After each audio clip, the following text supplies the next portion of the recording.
안녕하세요. 역사를 사랑하는 독서입니다. 오늘은 이집트 나세르 대통령이라는 사람이 어떤 사람인가에 대해서 한번 알아보겠습니다. 나세르는 이집트 군인이자 정치가입니다. 대통령을 역임하였습니다.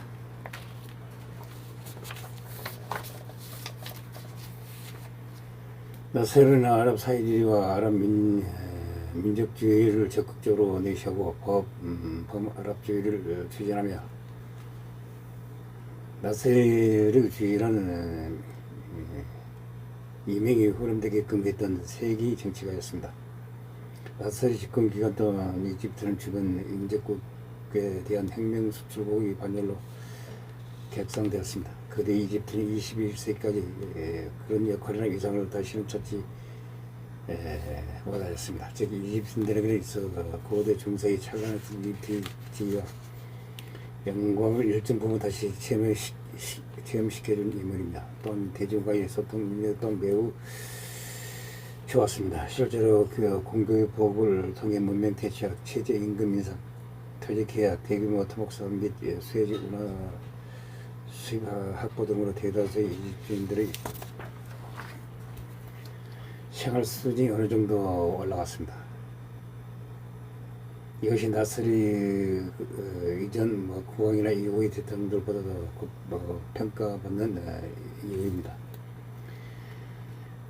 제1차, 2차, 3차 세계로 풍부가 된 질서는 난세, 나세르는 개인의 이기적 기량으로 한국과의 국제주의에 변동을 줬습니다.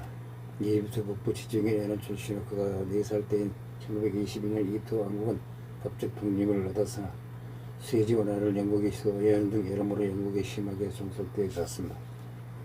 나세르의 친책 중에서도 정치적 이유로 구속 수감된 사람이 있었습니다. 이 제국주의 및 시민주의 상흔이 강하게 전쟁을 한 지역에서 안 그런 것이 있겠냐마는 그 중에서 유독 나세르는 영국을 부정적으로 보았습니다. 표면상 다시 인도 반영 인사의 별도로 인지되었습니다. 친소 정책에 매진한 아랍 통일과 이집트의 산업 하가 성공적이지 못했다는 사실 및 야당을 탄압했던 역사가 있는데 특히 진영 논적 이유로 서구에서의 평가는 엇갈렸습니다. 이건 당시도 지금도 개판인 아프리카 중동과 서아시아의 정세를 기준으로 내려진 평가는 아닙니다. 나세르는 1918년 이집트 북부 지중해 연안 도시 알렉산드르에서 제국장의 아들로 태어났습니다. 이집트는 오스만 제국에서 독립했지만 영국의 보호령이 되었습니다. 이런 국제정세의 흐름 속에서 어린 나세르는 이집트의 완전한 독립을 꿈꾸며 자랐습니다. 1939년에는 육군 상하관학교를 졸업한 후 영국과 이집트의 공동령인 앵글로 이집트 수단에서 근무하였습니다. 2차 세계대전이 발발하자 나세르는 이집트의 완전한 독립을 위해 훗날 자신의 후임 대통령이 된 아나룬 사다트와 함께 영국과 싸우던 이탈리아의 첩보원 몇 명과 접촉하였습니다. 그들은 이탈리아군이 이집트로 침공했을 때 영국을 몰아내기 위한 군사 쿠데타를 일으키기로 계획하였습니다. 그러나 이탈리아군이 패배하고 나세르의 계획은 실패하였습니다. 나세르는 쉽게 이집트를 독립시킬 수 없다고 판단하여 반영 성향 장교 모임인 자유장교단에 참가하였습니다. 그곳에서 핵심 인물이 되었습니다. 제2차 세계대전 종전 후 1948년 이스라엘 건국으로서 제1차 중동전쟁이 일어났습니다. 나세르는 소련 신부로 아랍연합군에 참가하였고 아랍연합군이 패배하자 이집트로 돌아왔습니다. 당시 30위였던 이집트 마지막 국왕 파루크 1세는 돈을 많이 썼고 사치에 열중하였습니다. 나세르를 포함한 자유장교단을 일으키로 삼아 쿠데타를 계획하였습니다. 1950년 7월 자유장교단 쿠데타를 일으켜 장성들을 포박하고 정권을 획득하였습니다. 1953년 왕정을 폐지한 후 제1차 중동전쟁에서 활약한 무하워드 나기브 장군을 수반을 한 혁명 시대 평해를 결성하였습니다. 일련의 과정에서 중추적인 역할을 한 나사르는 이렇게 이집트 권력의 중심으로 들어가게 되었습니다. 1950년 나사르는 육군 대위였습니다. 이때 자신과 아마드 사다트 등이 자유장교당의 지도력에 문제가 많던 파르크 왕정에 대항한 쿠데타를 일으켜 폐위시키는 데 성공하였습니다. 이후 그의 아들인 푸아드 이시를 복도가시 암으로 즉위시켰다가 1954년 왕정을 폐지한 후 무하마드 나기브 장군을 대통령으로 추대하였습니다. 1954년 나기브를 퇴출시키고 나사르가 총리에 입임하였습니다. 나사르는 국왕 일가의 망명을 허용하였으며 파르크 일시 국왕은 와인 상자에 돈을 가득 채워 유럽으로 도망갔습니다. 이방인 생활을 누리다가 1960년 로마에서 10년간으로 죽었습니다. 나사르는 국왕에 충성하던 군부에 대한 대대적인 숙청에 들어갔습니다. 하지만 일부 장교들을 재판에 회부시킨 것을 제외하며 대체적으로 제대선에서 숙청을 마무리하였습니다. 귀족들에 대해서도 귀족 제도를 피해자가 토지 계획을 실시하여 재산의 일부를 빼앗는 등의 조치를 취해 나라를 안정화시켰습니다. 나사르는 1950년 문제 계획을 추진하면서 국왕정, 시황정치, 경제 등에 대한 체제를 계획을 추진하였습니다. 외교적으로는 범은 아랍주의를 내세우면서 이라크, 시리아 등 아랍 국가들과의 연대, 바그다드 제약기구 결성에 반대하며 아랍 각국 간의 통계를 외치면서 아랍권 지도자로 떠오르게 되었습니다. 1955년에 티토 유고슬라비아 대통령이 초청을 받아서 지금은 크로아티아 땅인 브리오니 섬에서 네루 윈도 총리와 함께 3차 회담을 가졌습니다. 그 이후 대표적인 제3세계 지도자 중 한 명으로 부상하였습니다. 1956년에 대통령 취임하였습니다. 1956년 1월 팔레스타인이 가자지구 난민제를 놓고 이스라엘과 회담을 하였습니다. 이스라엘과 하해 정책을 적극적으로 추진하였지만 이집트 팔레스타인 난민을 유지시키는 것까지는 반대하였습니다. 한편 미국을 비롯한 서방 미소론을 비롯한 동국권에 동시에 접근하여 서방으로부터 아시아 어수선된 것을 비용을 지원받았습니다. 동국권에서 체코슬로바키아 산 무기를 많이 사왔습니다. 그런데 어수선된 것에 천만원짜리 비용이 들었지만 동국권 무기를 들어온 것에 자극받은 서방에서 건설 비용을 주지 않았습니다. 나사르는 열받아서 동국권에 상당히 기울어졌습니다. 같은 해 영국 소유이던 수에즈 운하를 전격적으로 공유한다고 선언해 결국 영국, 프랑스, 이스라엘과 한바탕 전쟁을 하였습니다. 이게 제2차 중동전쟁입니다. 제2차 중동전에서 나사르는 이집트를 전술적으로 쳤습니다. 그러나 영국과 프랑스의 개입은 국제사회에서 철지는 제국주의의 행포로 인식되었습니다. 제3세계에서 지지를 모르던 사람이 이집트를 돕기 위해 핵무기 사용을 암시하고 동맹국인 미국조차 영국과 프랑스의 경고함으로써 영국, 프랑스, 이스라엘은 아무것도 얻지 못하고 물러났습니다. 과거 이집트를 비롯한 아랍 세계에서 강사반에 권력을 남겨줬던 영국과 프랑스의 한방을 먹이는 데 성공한 나사르는 아랍 민족주의 거두로 부상하였습니다. 1958년 이집트와 시리아는 하나의 나라로 합쳐 아랍연합국가가 되었습니다. 나사르의 본인이 대통령이 되었습니다. 그런데 서로 다른 국가를 통합하여 운영하면서 많은 일이 발생하였습니다. 이집트 쪽의 인구수가 월등히 많고 면적과 인지도가 앞서 시나이보다 시리아보다 우위를 차지하는 바람에 시리아 측의 불만이 많았습니다. 결국 1960년 시리아가 쿠데타로 독립을 선언하며 재분리의 3년 채널을 끝내 분열되었습니다. 그러나 다른 아랍 국가의 추가 가입 가능성을 의식해 아랍연합공화국의 국권 한도가 계속 유지되었습니다. 대통령 재임 시절에는 범 아랍 민족주의와 제3세계 운동을 주도하였습니다. 1962년 10월 쿠바 미사일 위기가 발생하였습니다. 나사르의 행보는 상당히 흥미로웠습니다. 후르츠초프 케네디에게 모두 진술을 보내 어떻게든 달래서 상황을 조용하게 해결하려고 하였습니다. 유엔에서 제3세계 국가들을 규합하여 1세계와 2세계 회원국들이 멋대로 결정하게 내버려 둘 수 없다고 서방과 미국의 대결장으로 잘나간 위기를 어떻게든 사대 해결의 장으로 바꾸려고 하였습니다. 이런 낯설의 균형 있는 모습은 대한반도 외교에서도 나타났습니다. 나사에는 북한과 남한의 수교를 둘 다 거부하였습니다. 하지만 북예멘 내전에서 나사의 편을 들자 북한과 수교를 하게 되는데 균형은 유지하기 위해 남한에서 수교를 제한하여 하지만 남한은 수단인 원칙을 지킬 때라서 오히려 가이로 청정사관까지 철수하였습니다. 하지만 나중에 3세계와 아랍 국가들 명제가 된 이집트의 수교를 이집트 소개하지 않았다고 아주 통곡을 하였다고 합니다. 이스라엘에서는 나사를 상당히 호전적인 인물로 보았으며 모세, 다야이나 다비드, 벤그리온을 비롯한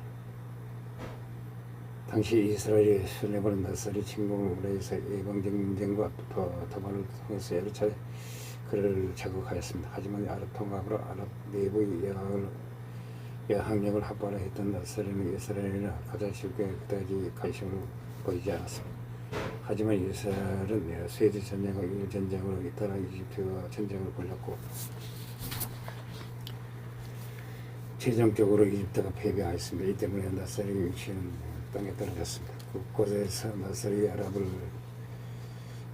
재앙으로 밀어넣는 배신자로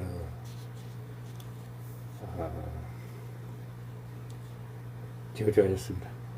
알제리에서는 이집트 대사관이 공격당하고 튀니에서는 이집트 문화원이 파괴되었습니다. 카르에서도 나사를 개설하고 지어주는 목소리가 거듭하였습니다. 제3차 중동전쟁의 재앙적 패배로 나사르는 만신창이가 됐습니다.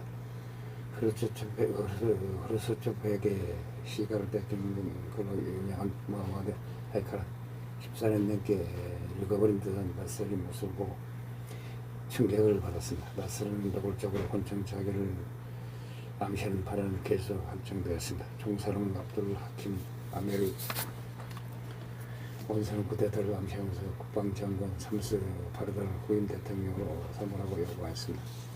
이에 나사르는 대통령 자키란과 에디를 대통령으로 섬겼다고 아메로 하고였습니다.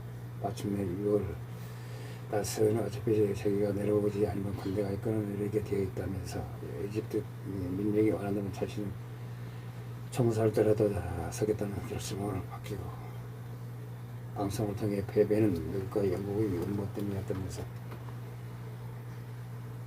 자신이 모든 패배를 받아들이고 하야하겠다고 하였습니다. 제국주의 나사르는 나사르가 그들이 적이라고 하였습니다. 저는 분명히 해두고자 하는데 가말 압델 나사르가 아니라 모든 아랍 민족이 그들이 적이라고 했다. 아랍의 단계를 위한 비명 가말 압델 나사르 이전에 시작됐고 가말 압델 나사르가 가더라도 계속될 것이다. 살아나는 것은 민족이다. 나사르가 그의 조국의 뒤에 공부하는 것이 무엇이든 간에 그런 민족의 요지 편이었을 뿐 절대로 그 창조자가 아니었다. 그러자 여자아이 대학생을 포함한 수백만 명의 이집트 국민들이 그리로 나왔다. 머리에 옷을 쥐어뜯으면서 나사리 우리를 부리지 마라. 통과하는 초기 사태가 벌어졌다. 후임 대통령을 지목된 무희애들을 대통령 승계를 거부했고 국회의원 지식인들이 대통령으로 몰려와 나사리에 대한 충성을 맹세하였다. 그리고 요르단을 비롯한 아랍 국가들 정상들은 모두 나사리 하야를 만류하였다. 이집트 국영방송은 나사리 하야 생명을 전하면서 미국 함대가 와서 이집트를 파괴하게 할 때 나사리를 믿을 수 없다고 통곡하였다. 이 사건에 대한 평가는 엇갈린다. 당시 외신들이 대부분 나사리가 자신의 권좌를 지키기 위해서 장난을 한 것이라고 표방했지만 누명도 기자 에릭 들로만 수백만 명을 몇 시간 만에 동원하는 것은 불가능하다. 이에 반박하였다. 각국 지도자들이 나서리 하야를 말린 것이다. 그가 죽었을 때도 적극적으로 슬퍼했던 걸 보면 이부터 국민들이 나서리를 지지한 것은 확실하다. 피해자는 이전에 토지개혁, 대규모 통로사업, 대규모 학교 건설 같은 납득이 있었다. 폐쇄는 이런 상황이 닥쳐와도 여전히 지지했던 것이었다. 나세르조차도 갑작스러운 상황에 무척이나 당황했던 것으로 보인다. 무하마드 아이칼에 따르면 나세르는 갑작스러운 상황에 몇 시간 동안 충격에 빠져 있었다. 이에 아이칼은 국민은 나세르 외에 다른 지도자를 모르며 비록 나세르에게 대전을 제공했지만 국민이 원하는 것은 나세르의 하야가 아니라 이들을 극복을 매겨놓은 방법을 찾는 것이라고 했다. 결국 나세르는 국민의 목소리를 저버릴 수 없다는 이유로 하야를 건너가고 이스라엘 침략의 흔적이 물러날 때까지 자리에 맡겼다고 생명을 했다. 뉴욕 타임스 보도에 따르면 이声明이 발표되자 다시 이집트 전체가 환호하는 감정으로 가득 찼다. 권좌를 유지하던 나세르는 곧바로 아미르 원수를 체포했음. 아미르는 억정에서 사망했다. 대외적으로 자살로 발표되고 있다.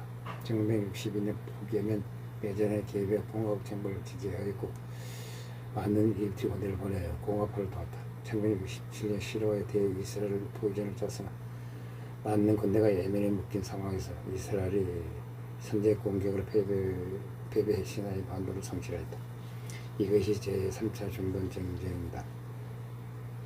이후 나세르 이집트는 이스라엘의 국가 승인 불가, 이스라엘과의 교섭 불가, 이스라엘과의 합평 불가, 팔레스타인 인의 권리 회복을 내세우며 대이스라엘 강경 노선을 택했다. 팔레스타인 군계 배다이들을 지원하는 한편 나세르는 도피 중이던 나치 제목을 보호하기도 했다. 대부분의 업무는 이집트군과 정치 교육의 양성 그리고 반유대주의 선전물 작성이었다. 때문에 1960년 이스라엘 정부는 이집트가 독일군이 과학기술을 흡수해 로켓 개발을 하는 것을 꽤나 우려하였다. 나치 과학자를 이라며 로켓 개발을 담당했던 자를 이집트의 스파이로 관여를 정도했다. 다만 나세르는 나치의 적대적인 소론과도 우호관계했다. 나치 간부에게 그렇게까지 큰 도움을 주지는 않았다. 소련과 중국, 체코슬로바키아, 사회주의 공화국 같은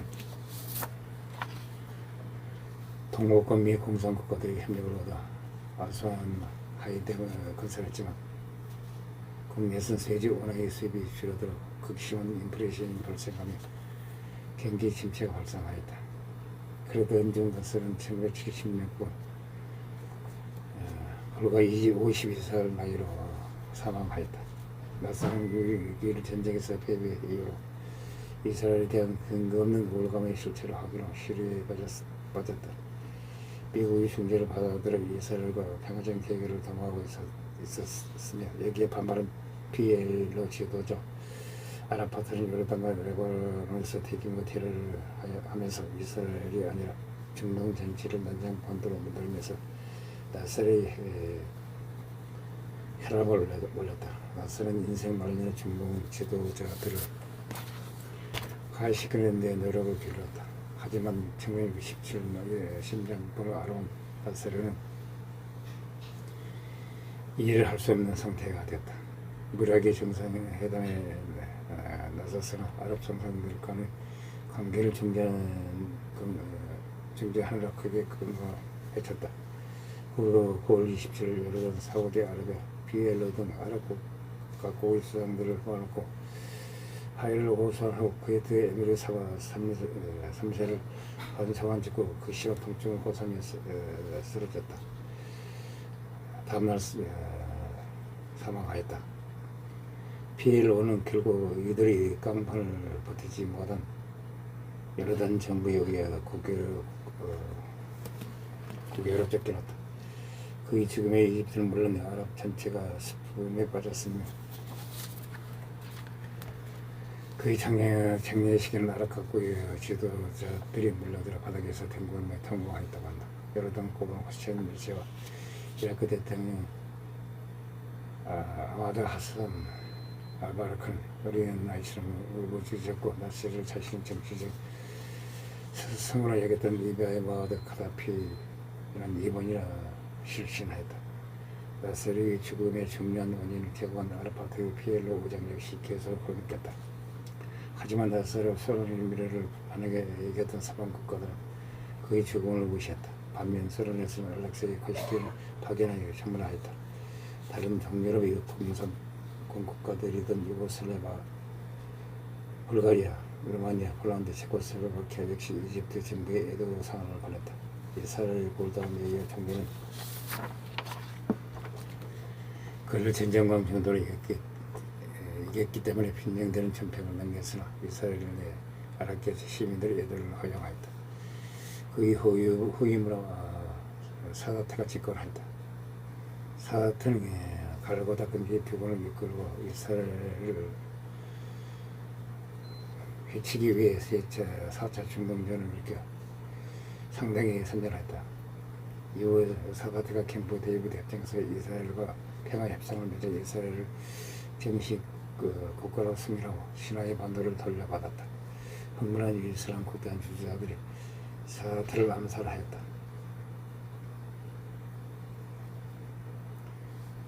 뒤에 무바라크가 대통령을 잇게 됐다. 이상 나세르 대통령에 대해서 한번 알아봤습니다. 한 사람의 리더자가 이렇게 아랍권에서 통곡을 하고 사랑을 받는 대통령이 없었습니다. 이상 이야기를 마치고자 합니다. 항시 부장합니다. 양해 부탁드립니다. 감사합니다.